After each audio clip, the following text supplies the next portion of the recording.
why Nolan's mother wanted you to go with her to Horn Island? So we had communication. She called me, literally called me. We had a voice conversation that Sunday morning, about 7 o'clock, 7:30. She had called and asked for some assistance. After that phone call. Nolan is dead. Could it be a decompositional change? Could it be something else like blunt force injury? It's hard to say at this point in time. I find it very difficult to believe, Dr. Kendall Crown. A witness inside the Jackson County Coroner's office on July 8, 2026, observed Christine Wells being told her son Nolan showed no signs of foul play, while a deep red subcutaneous mark was clearly visible on the back of his head through the examination room window. This eyewitness account directly contradicts the coroner's initial assessment to the grieving mother and raises serious questions about whether critical evidence was overlooked or deliberately concealed. The witness, who has remained silent for over a year, now reveals what they saw could change everything about how Nolan Wells died on Horn Island.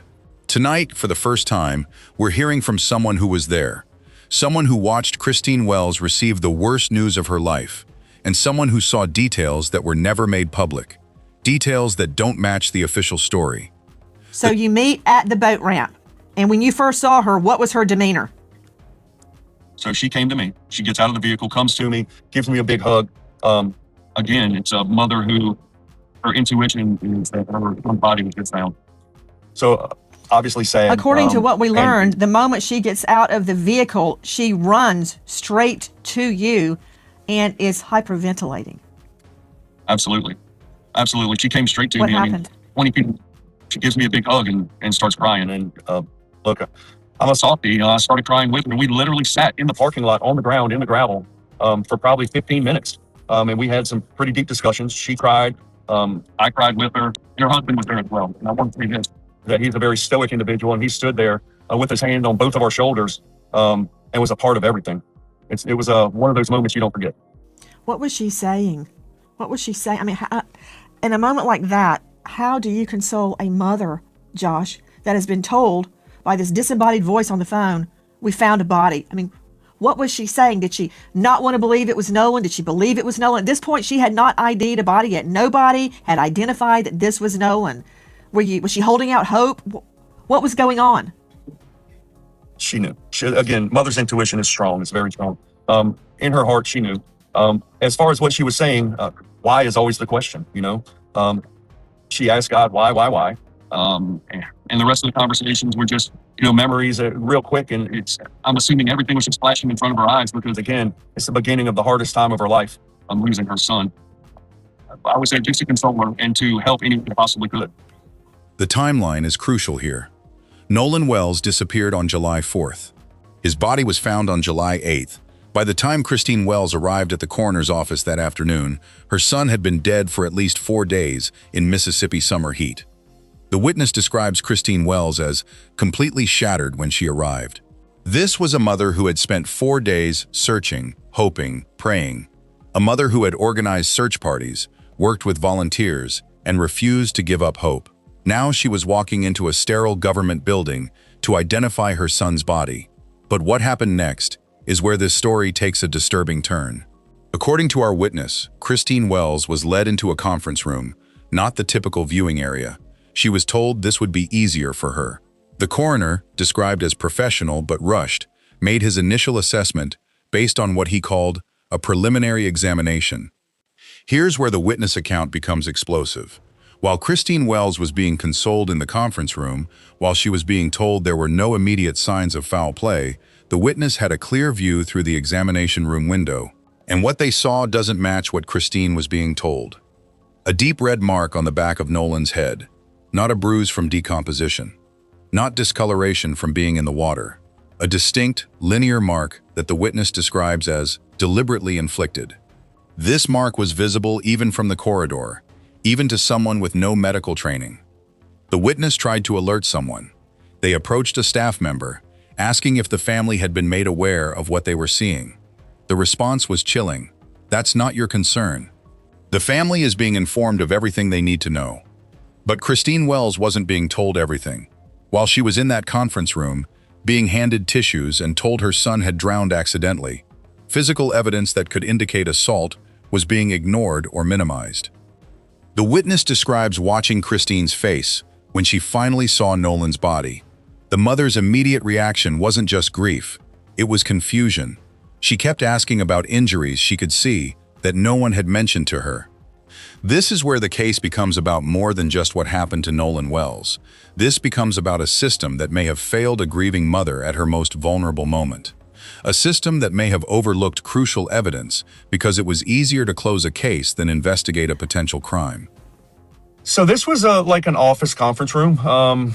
You walked right in the door and there it was. Didn't really have that feeling of a coroner's office, if that's fair to say. More like a business office conference room. He walks in, very polite gentleman, very professional, well-spoken, soft-spoken as well. And, basically said that, they found a body, and from initial appearance, he identified him as Nolan. He did want to take a DNA swab or get a DNA sample from the family just for, further confirmation and for, I guess, record keeping, whatever it was. But then he also, she asked about the condition, and he went into, there were no immediate signs of foul play. Okay.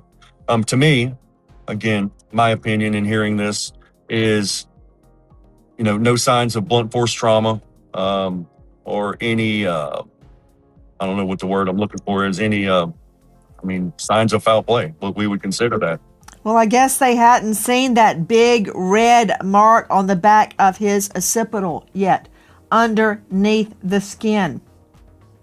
And I take it at this juncture, Josh, his throat had not been dissected to look for potential subcutaneous bruising. So Sure. You're telling me that from a cursory look at Nolan Wells's body, there was no sign of foul play, such as a stab wound or a bullet wound or bruises, deep gouges on the head. That, in my experience, having tried so many homicide cases, I cannot count them, is what you get from a cursory look at a body. Would you agree? So, correct. I'm not a medical examiner nor a coroner. I have gathered information and heard multiple people speak on that, especially about the red spot, right? We'll quote unquote call it the red spot. And as I appreciate that may be pooling or whatever, it could possibly be cellular decomposition. Again, I'm not a medical examiner or a coroner, but I do know what the coroner said at that immediate, that first meeting with him. Let's get back to what happened in that conference room. So you're there, the mom's there, the dad's there, the coroner comes in, very calm, very soft-spoken, and tells Miss Christine that he believes it's Nolan based on physical appearance and description. Is that correct? Yes. Yes, ma'am. What was her reaction? Because if it were me, Again, I would have been holding out, it's not him, it's not him, it's somebody that looks like him. I don't believe it's him. He's out there. If I can just get out of here, I can go find him. What was her reaction? Again, it was quiet, and it was a very emotional time for the family as well. I personally believe at that point she accepted that it was him. Why do you say that? You must have observed something that makes you say that. Again, it just actions, not denial, not beating on the table. It's not him. Let's go. Let's keep looking. And her being in the medical profession as well as I believe a nurse practitioner. I think I will never say the word accept. She understood that what was being told to her. Right. I'm not a parent. Still crying? I don't have any. Absolutely. She still cries to this day. And look, so I want to make this very clear to everybody that I support Christine and what she's doing. There's not a playbook that's written for a grieving mother who doesn't know what happened to her son. And I truly hope and pray every day, as well as my organization does, that she finds peace and comfort and she's able to accept and you know what else, Josh? Whatever the results are. I don't know Yes. how this would have unfolded if it had not been for the United Cajun Navy. I'm just putting that out there. For some reason, y'all have gotten so much hate, but you guys were out there at the get-go. You're the one that went with Miss Christine to the coroner's office. You were there. You're the one that helped her stand up off the ground when she was sitting on that pavement crying. That was you, United Cajun Navy. Yes, ma'am. I support her too. And my fondest dream is that we find out that this was an accident. But until we get to that point, this investigation must go on. So he comes in and tells her that. Then what happens? So there were some questions, right? He asked the family if there was anything they needed to know. And I asked a question. And the question I asked was, can you please explain the process on where Nolan's going to go, what's going to happen from there? And he did. He explained that he would be going to the crime lab, I believe it was, on what was going on for further autopsy. Again, and I'm paraphrasing this. And we all understood it. We understood that what was going to happen, where it was going, and what would happen from there.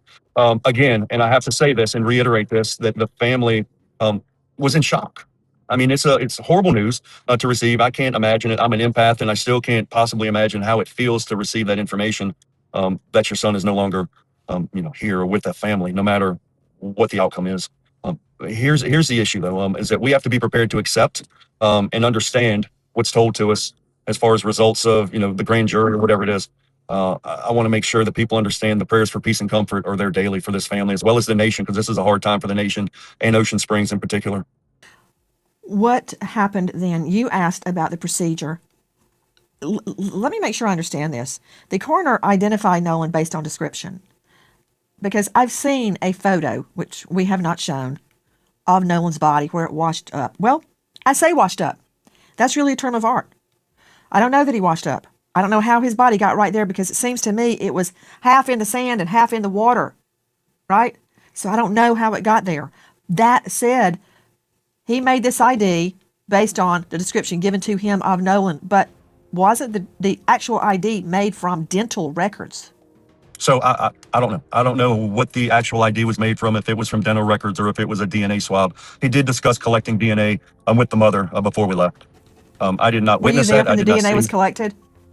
I was not. I don't know how they called it, how they got it. But it was a discussion. But again, the coroner was confident. His confidence level was high that was Nolan. And I think that's what Miss Christine wanted to do, or wanted to understand. And the reason being, I think that there's that professional courtesy of, The witness also reveals something that was never reported publicly. Christine Wells asked specific questions about Nolan's hands and arms. She wanted to know if there were defensive wounds. She asked if her son had fought for his life.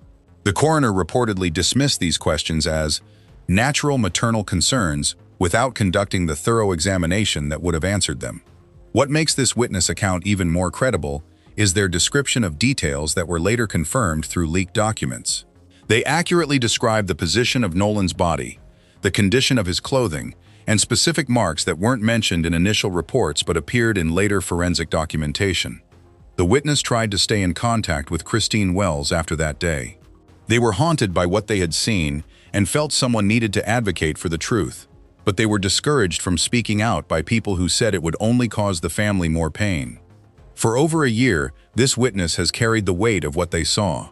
They've watched as the case was officially closed, as the family continued to fight for answers, as questions mounted about what really happened on Horn Island.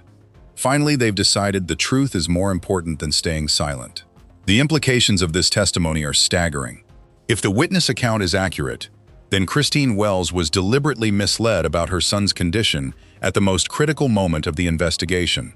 Evidence of potential assault was visible, but not reported to the family or properly investigated.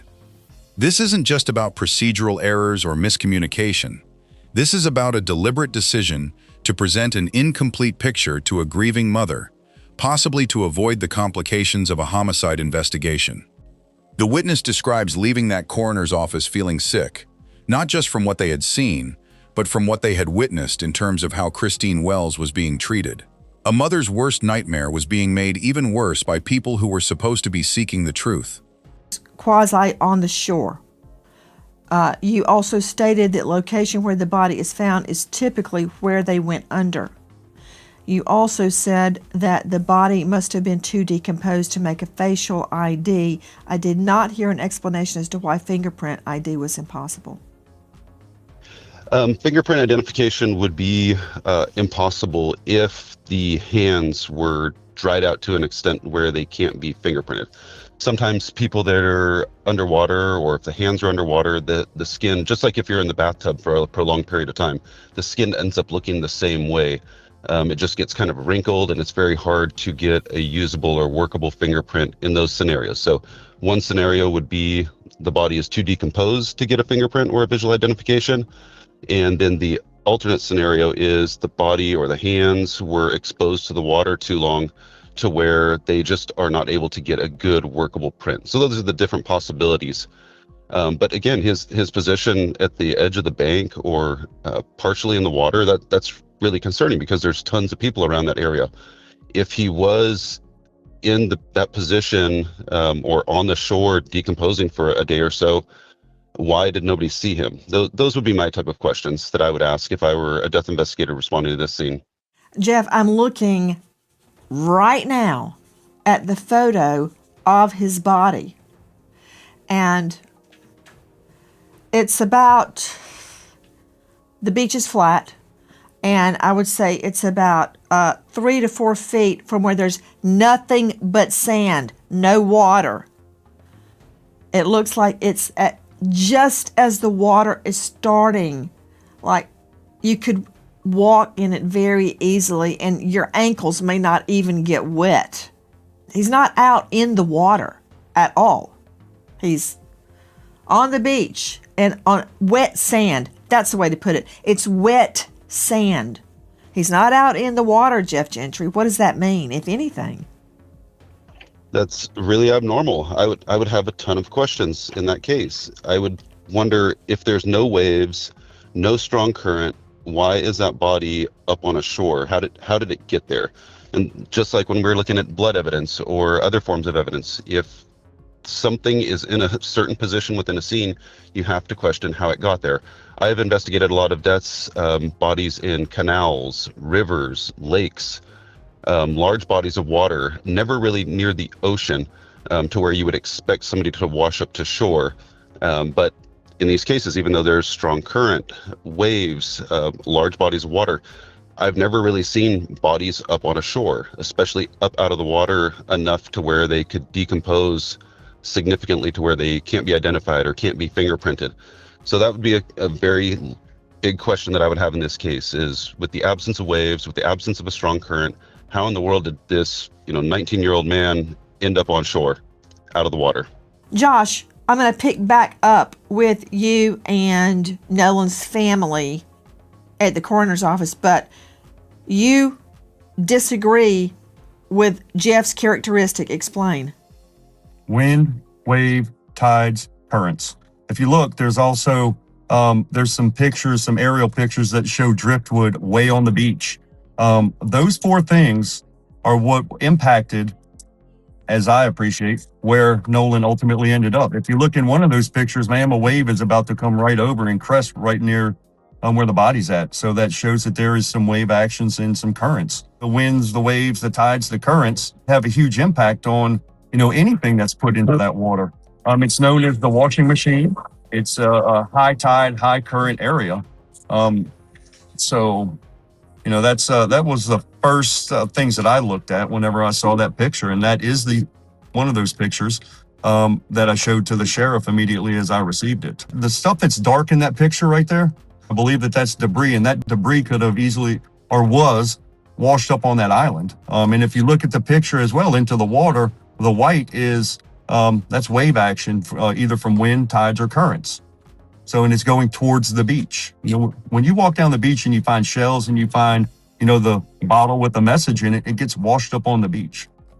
Okay, so I think in simple terms, you're saying you believe the body was washed up from the water to that location. Okay, and Gentry is saying typically a body is found where it goes in the water. So you're right. Tidal experts, water experts will have to determine that. I want to get back to you at the coroner's office. A dental exam was used to make the ID, which leads me to another question. If his face and his fingertips were so decomposed that they can't make an ID, then how do they know there was not bruising or there was not skin marks on his face, on his hands? That's a whole nother thing. You're not a medical examiner. I get it. But that's a question that needs to be answered back to you. the family, Miss Christine, the dad, were asked to provide DNA. Okay, you did not see the DNA taken, probably a buccal swab. What happened then?